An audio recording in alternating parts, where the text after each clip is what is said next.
नमस्कार दोस्तों, मैं हूं नवीन पाटीदार और आप देख रहे हैं voice of MP. Madhya Pradesh की सियासत को लेकर लगातार हमारी टीम हर एक अपडेट आप तक पहुंचाती आई है। आज हमारे साथ मौजूद है ऐसी मध्य प्रदेश की सियासत को लेकर जो दिल्ली से लेकर भोपाल और भोपाल से लेकर मालवा तक में सुर्खियों में हमेशा बने रहते हैं, क्योंकि उनकी कार्यशैली और उनकी दबंगता जो उनकी है उसे लेकर वे सुर्खियों में रहते हैं। खासकर जो उनकी जो दबंगता है वे भारतीय जनता पार्टी के नेताओं के खिलाफ ही देखी गई है, इसलिए क्योंकि शायद उनके आपस में कभी बनी नहीं है। ऐसे शख्सियत आज हमारे साथ मौजूद है, अंशुल जी बैरागी। आइए उनसे जानते हैं कि उनकी कार्यशैली को लेकर हमेशा वे सुर्खियों में क्यों रहते हैं। नमस्कार। सबसे पहले तो धन्यवाद वॉइस ऑफ एमपी का, जिनने आज यहाँ बुला के मुझे सम्मान दिया, उसके लिए आपका नवीन जी और मुस्तफ़ा भाई का हृदय से धन्यवाद।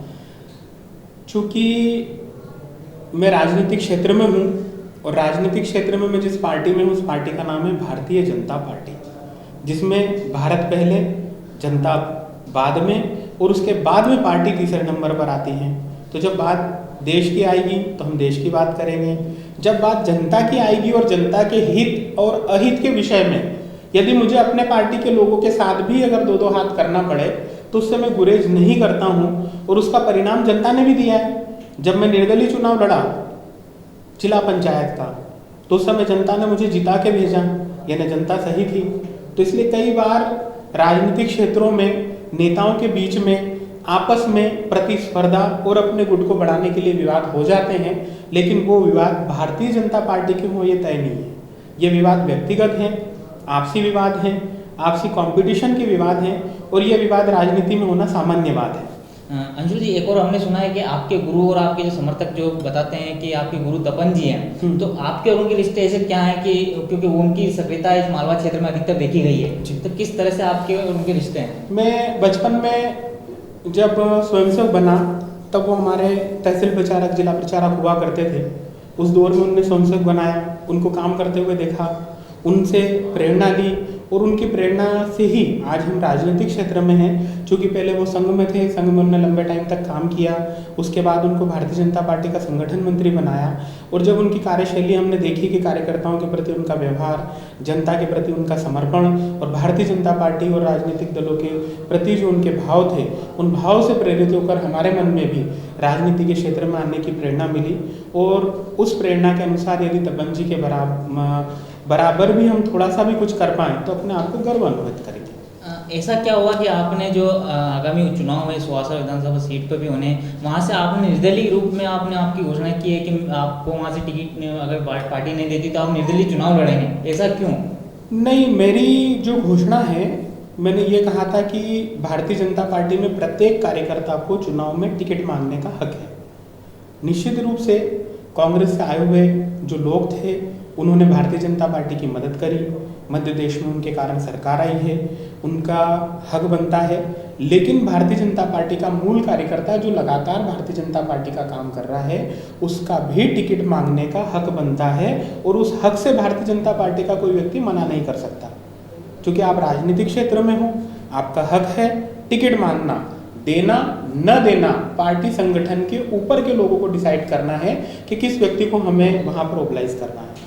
चूँकि हरदीप सिंह डंग ने भारतीय जनता पार्टी की मदद करी है, मदद करने के परितोष के रूप में उनको आज वहाँ पर वापस पुनः विधायक और मंत्री बनाया जा रहा है। ऐसी परिस्थितियों में भारतीय जनता पार्टी का जो मूल कार्यकर्ता है उसको भी चुनाव लड़ने का और टिकट मांगने का हक बनता है। तो अब आपका रुख किधर होता है कि टिकट जो है भारतीय जनता पार्टी की तरफ से? तो ये तो आपको पहले भी पता था कि हरदीप सिंह डंग को टिकट मिलना ही है, क्योंकि सीएम शिवराज सिंह चौहान ने बड़ी सभाओं से कही है कि हमारी सरकार को बनाने में जिनका महत्वपूर्ण योगदान रहा है उनको ही टिकट देंगे। फिर भी आपने अपनी तरफ से कहा कि हमें टिकट चाहिए, तो क्या लगता था आपको कि भारतीय जनता पार्टी एकमात्र ऐसा राजनीतिक दल है जो आंतरिक लोकतंत्र को फॉलो करता है, जिसके अंतर आज भी संगठन में आंतरिक लोकतंत्र है।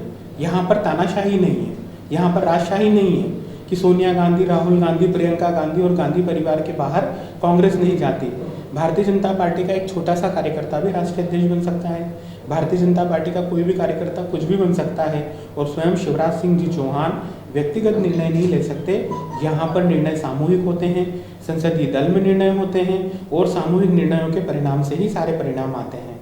तो जब तक कि हरदीप सिंह डंग को बी फार्म नहीं मिल जाए, भारतीय जनता पार्टी अपने राष्ट्रीय स्तर से उनका नाम कैंडिडेट के रूप में तय नहीं कर दे, तब तक हम भारतीय जनता पार्टी के प्रत्येक कार्यकर्ता भाजपा और कमल के फूल में विश्वास करने वाले लोग हैं। क्योंकि भारतीय जनता पार्टी ऐसा राजनीतिक दल है जो हर कार्यकर्ता की चिंता करती है और किसी के साथ धोखा नहीं करती। तो अंजलि, आपने बहुत बड़ी बात की थी कि बी फार्म जब तक जो है हरदीप सिंह डंग को नहीं मिल जाए जी, तो क्या अभी भी आपको विश्वास है कि पार्टी अब भी टिकट बदल सकती है? दुनिया में आश्चर्यजनक चीज़ें बहुत सारी होती हैं। वर्तमान समय में कोविड का दौर चल रहा है, वर्तमान समय में प्राकृतिक आपदाओं का दौर चल रहा है, वर्तमान समय में राजनीतिक उठापटक का दौर चल रहा है। तो एक फिल्म का बहुत प्रसिद्ध डायलॉग है, तेवर जो फिल्म है जिसमें मनोज वाजपेयी जी हमेशा एक रोल करते थे और वो कहते थे, जाट मरे तब जानिए जब 13वीं हो जाए। यानी 13वीं के पहले भी जाट उठ के आ सकता है। तो हमेशा हमें पॉजिटिव बने रहना है। परिस्थितियां कब अनुकूल और कब प्रतिकूल हो जाए उन परिस्थितियों का कोई भरोसा नहीं है। इसलिए हमेशा मन में भाव ये बना के रखो कि जब तक 16 तारीख हो जाए, 16 तारीख तक जब नामांकन भरने की आखिरी तारीख खत्म हो जाए, तब तक आपके लिए आशा और विश्वास हमेशा जिंदा रखो, क्योंकि ऊपर वाला है, वो चमत्कार दिखाता है। अंशुल जी, क्या मानते हैं कितनी सीटें आप जीत रहे हैं, किस तरह की? भारतीय जनता पार्टी ऐसा राजनीतिक दल है, मैं चूंकि बताना चाहूँगा कि जो 24x7 24 घंटे 7 दिन हर समय भारतीय जनता पार्टी का प्रत्येक कार्यकर्ता केवल कमल के फूल की बात करता है। उसे कोई फर्क नहीं पड़ता कि उनका नेता कौन है, उसे कोई फर्क नहीं पड़ता कि सत्ता है या नहीं है, उन्हें कोई फर्क नहीं पड़ता कि परिस्थितियां अनुकूल है विपरीत है कैसी भी हैं। भारतीय जनता पार्टी का कार्यकर्ता पूरे समय संगठन के काम में लगा रहता है और जो समर्पित कार्यकर्ता संगठन का काम करता है उनके ऊपर कोई इन बात का फर्क नहीं पड़ता कि उनका नेता कौन है, चुनाव कौन लड़ेगा, क्या लड़ेगा। उनके बीच में केवल एक ही बात होगी और वो बात होगी केवल कमल के फूल की, केवल भारतीय जनता पार्टी की, केवल दीनदयाल उपाध्याय जी की, और उन्हीं बातों को वो आगे बढ़ाकर आत्मसात करके चलने वाले लोग हैं। तो ऐसे तपस्वी लोगों के सामने चुनाव जीतना बहुत मुश्किल काम होता है, और जो लोग चुनाव जीतते हैं मेरे हिसाब से वो बहुत मेहनतकश और मेहनती लोग होते हैं जो भारतीय जनता पार्टी के सामने चुनाव जीत लेते हैं। वरना ये सेना देव दुर्लभ सेना है, ये अच्छे अच्छे योद्धाओं को नहीं मिलने वाली सेना है भारतीय जनता पार्टी कार्यकर्ता। तो आप ये मान के चलो कि भाजपा साल भर मेहनत करने वाली, पेज के ऊपर, पन्ने के ऊपर और अपने प्रत्येक सेक्टर के ऊपर काम करने वाली टीम है, जिससे जीतना असंभव और मुश्किल है। अंजुल जी, एक और आखिरी मेरा सवाल कि आप भी जमीनी कार्यकर्ता हैं और आप भी कार्यकर्ताओं की मन की बात को समझते हैं और आप भी एक कार्यकर्ता के रूप में लगातार संपर्क में हैं। तो किस तरह के हालात, अभी जिस तरह की खबरें निकल के आ रही हैं कि एक जो कांग्रेस ने एक बड़ा आरोप लगाया है कि लंबा सौदा होकर इनको खरीदा गया है, क्या तो ये बात क्या कितनी सत्य मानते हैं आप? चूंकि राजनीति ही एकमात्र ऐसा क्षेत्र है और भारत में जो प्रजातंत्र है और भारत के प्रजातंत्र ने हर व्यक्ति को अपनी बात रखने के लिए संवैधानिक अधिकार दिए हैं। इन अधिकारों का आप अच्छा उपयोग करो या बुरा करो, ये आपके हाथ में है। माननीय दिग्विजय सिंह जी जो पूर्व मुख्यमंत्री रहे हैं, मध्य प्रदेश के, अपने बयानों के बारे में पहचाने जाते हैं। दिग्विजय सिंह जी ने आरोप लगाया कि भारतीय जनता पार्टी ने विधायकों की फरोख्त की है।